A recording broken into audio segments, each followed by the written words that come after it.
আজকের আলোচনার সামারাইজ বিষয়টা এটা।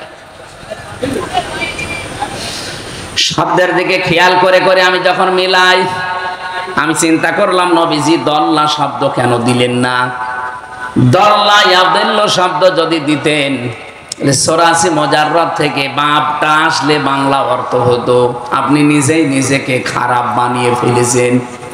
কিন্তু আদাল্লা ইয়াদিল্লু বাবে ইফআল থেকে যখন শব্দ আসে, যেহেতু চার বিষয় কামেল পাস, আদাল্লা ইয়াদিল্লু বাবে ইফআল থেকে আসলে এই বাবের খাসিয়াত হচ্ছে 9টা।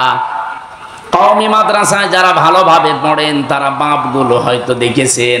এই 9টা খাসিয়াতের প্রথম খাসিয়ত, এই খাসিয়াত হচ্ছে আল্লাহ নিজে দায়িত্ব নিচ্ছে। আদাল্লা ইয়াদিল্লু, দল্লা শব্দ হলে বাংলা অর্থ হয়তো আপনি নিজেই নিজেকে খারাপ বানিয়েছেন, আর আদাল্লা আসলে বাংলা অর্থ দাঁড়াবে আল্লাহ নিজে আপনাকে খারাপ বানিয়েছে। খুলনাবাসী, আমি এবার একেবারে ফাইনাল প্রশ্ন করছি, হেদায়েত দেওয়ার মালিককে? উনি যদি বলে আমি তোকে গোমরা বানাবো, হেদায়েত দেওয়ার আর কেউ আছে? নেই। কত বড় কঠিন কথা নবীজি শোনালেন। আদাল্লাহ হুল্লাহ, আল্লাহ নিজে ফাইল, এখানে নিজে কর্তা হিসাবে কাজ করছেন। বলেন আমি তোকে খারাপ বানাবো, যেখানে কোরআন নেই, যদি তুই ওখানে ভালো হওয়ার নিয়তেও থাকিস। এবার বাংলাদেশের এই 56,000 বর্গ মাইলে আপনি হাদিসটা মিলান। এই দেশে যত পীর সাহেব আছে, আমি পীরদেরকে সম্মান করি, শ্রদ্ধা করি, কিন্তু যেই দরবারে পীর নামে কলঙ্ক বসে আছে, কোরআন চলে না সেখানে, ওই দরবার যদি আপনার বাবাও তৈরি করে, আপনি ভালো হওয়ার নিয়তেও থাকলে খারাপ বানিয়ে দেবে কে? সুতরাং এরকম দরবারে যাওয়া যাবে? বলেন। 48,000-এর উপরে দরবার এই দেশে এখন। আপনি হাতে গোনা কয়েকটা জায়গা পাবেন যেখানে কোরআনে কারীম প্রচার করা, প্রসার করা, শিক্ষা করা এবং কায়েম করা, এই 4টা বিষয় পাওয়া যায়। আর বাকি দরবারগুলোতে অধিকাংশর বাপ দাদার নিয়ম দিয়ে চলে। আপনি কি রাগ করলেন? আপনি একটাই বলেন যে যেখানে কোরআন শেখানো হয়, কোরআন বোঝানো হয়, কোরআন প্রচার করা হয় এবং কোরআন কায়েম করার জন্য এই শিক্ষাগুলো যে দরবারে দেওয়া হয়, একটার নাম বলেন, আমি সেখানে যাব।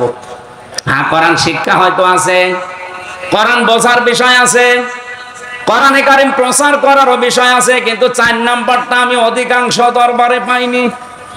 কয়েকদিন আগে আমি চরমনায় গিয়েছিলাম, সরসিনা গিয়েছিলাম, এর আগে গিয়েছিলাম বাইতুল শরফে চট্টগ্রামে, আর এই তো 8-9 দিন আগে গিয়েছিলাম আটরশি।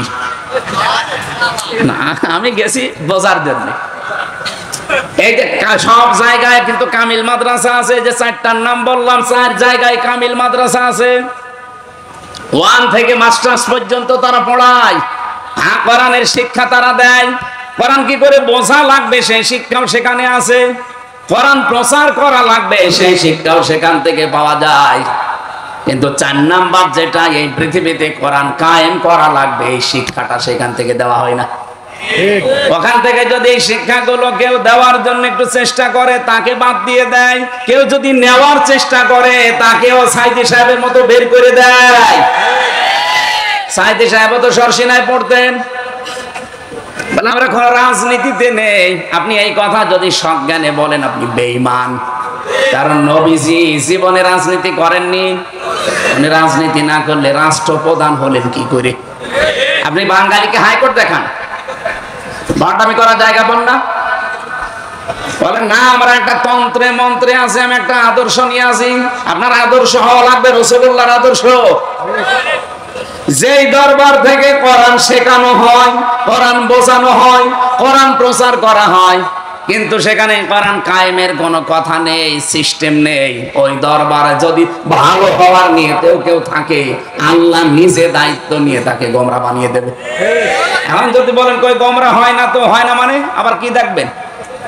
ফরিদউদ্দিন মাসউদ একটা গোমরা আলেম না? কথা বলে না কেন? ওর কি জ্ঞান কম আছে? কোরআনের জ্ঞান বেশ যথেষ্ট আছে।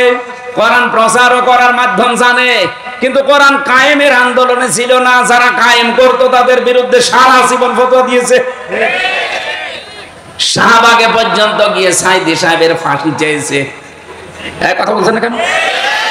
আরে ভাই, সাইদি সাহেব একদিকে প্রচারক ছিলেন আর একদিকে কোরআন কায়েমের কর্মী ছিলেন। এই কথা জানার পরে কেউ যদি তাকে বের করে দেয়, গালাগালি করে, আমার রিমান্ডে 10 দিন একাধারে ওনারে মনে হয় 200 বার গালি দিয়েছে। আমারে গালি দিয়েছে হয়তো 50 বার, আর ওনার নাম ধরে গালি দিয়েছে 200 বার। যে উনি তো এত ভালো মানুষ, কোন কারণে উনি এই রাজনীতিতে আসলো? আমার মনে হয় নবীজি যদি এখন বেঁচে থাকতো, ওই শয়তান অফিসার গুলো ও নবীজিকে ওই কথা বলতো। এর ভেতরে আপনার খুলনার এক অফিসার ছিল, যে কি বলে ফুলতলার শেখ ইমরান হোসেন, ওই যে আকরাম চেয়ারম্যানের ছেলে। আর কি বলা লাগবে? অনেক মাঝে মাঝে বলতো যে সাইদি সাহেব ভালো মানুষ, ঠিক আছে, তো উনি রাজনীতি করবে কেন? কেন আপনার সমস্যা কি? রাজনীতি করবে সালমান এফ রহমানের মতো দরবেশ, আর ৩৬,০০০ কোটি টাকা চুরি করবে। ঠিকই বলেছে যে মেরে খাওয়ার জন্যই তো রাজনীতি ওরা করে। ইসলাম বাদ দিয়ে যারা রাজনীতি করে ওদের মেরে খাওয়া ছাড়া কি কোন ধান্দা আছে বলেন আপনি? আর যারা ইসলাম দিয়ে রাজনীতি করেছে আপনি দেখান। মাওলানা মতিয়ার রহমান নিজামী এমপি ছিলেন, মন্ত্রী ছিলেন, মন্ত্রণালয় চালানোর পরে ৩৬ টাকা ফেরত দিয়েছে রাষ্ট্রকে। পৃথিবীর ইতিহাস এটা। এর চাইতে কি দেখানো লাগবে বাংলাদেশকে বলেন? এর বড় মানুষ বলে না আমরা আরো চাই, তাই আরো চাই, জায়গা মতো দেন, সব যা চাচ্ছেন তাই পাবেন। আপনারা আরো চান, পাঠাবেন আপনি সালমান এফ রহমানের মতন বড় চোর। ওর মাথার চুল থেকে পায়ের স্যান্ডেল পর্যন্ত সাদা, আমার মনে হয় ভেতরেও সাদা।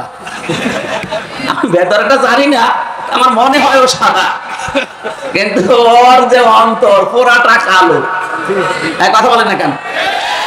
আমার মাথায় দড়ি দিয়ে, পেছনে হ্যান্ডকাপ দিয়ে, মাথায় কালো টুপি লাগিয়ে, পায়ে ডান্ডা বেড়ি লাগিয়ে, বুকের ওপরে ওই যে সেই জ্যাকেট পরিয়ে, মাথার উপরে ওই যে কি টুপি দেয় ওইটা দিয়ে যখন আমার আদালতে নিয়ে যেত, আমি নিজে দেখেছি এই লোকটা আমার দিকে তাকিয়ে টিপ্পনি কাটছে। এই সালমান এফ রহমান, এই দরবেশ বাবা। আমি বের হওয়ার পরে এজলাস থেকে ও দেখলাম ওই খাস কামরায় ঢুকে ওই যে ম্যাজিস্ট্রেট ছিল, জজ ছিল, তারে কি যেন বলে দিল। আমার মনে হয় এই কথাই বলেছে যে মাওলানা মামুনুল হক, মুফতি আমির হামজা, মাওলানা শাকাওয়াত হোসেন রাজি, এরা যেন বের না হয়। এই জন্য মামলাটা 30 বার তুলেছে সিএমএম কোর্ট, জজ কোর্ট, হাইকোর্টে, না একদিনও জামিন দেয়নি।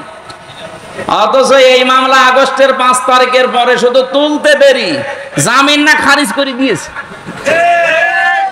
জিনিস তো সবই একই ছিল, খালি হাত আগে বাঁধা ছিল, এখন একটু হাত খোলা আছে। আমরা দেখতে পাচ্ছি এখনো অনেকের হাত খোলা না। এই জন্য এটিএম আজহার সাহেবের রায় আজকে 27 তারিখ পর্যন্ত আবার পেছিয়ে গেল। এর পেছনে যারা হাত বেঁধে রেখেছেন, এই হাতগুলো আমরা চাই আবু সাইদের মতো এভাবে খুলে দেওয়া লাগবে। হবে তখন আগামীতে যখন এই কোরআনটা সংসদে যাবে, যারা দায়িত্বে থাকবে সবার হাত থাকবে খোলা।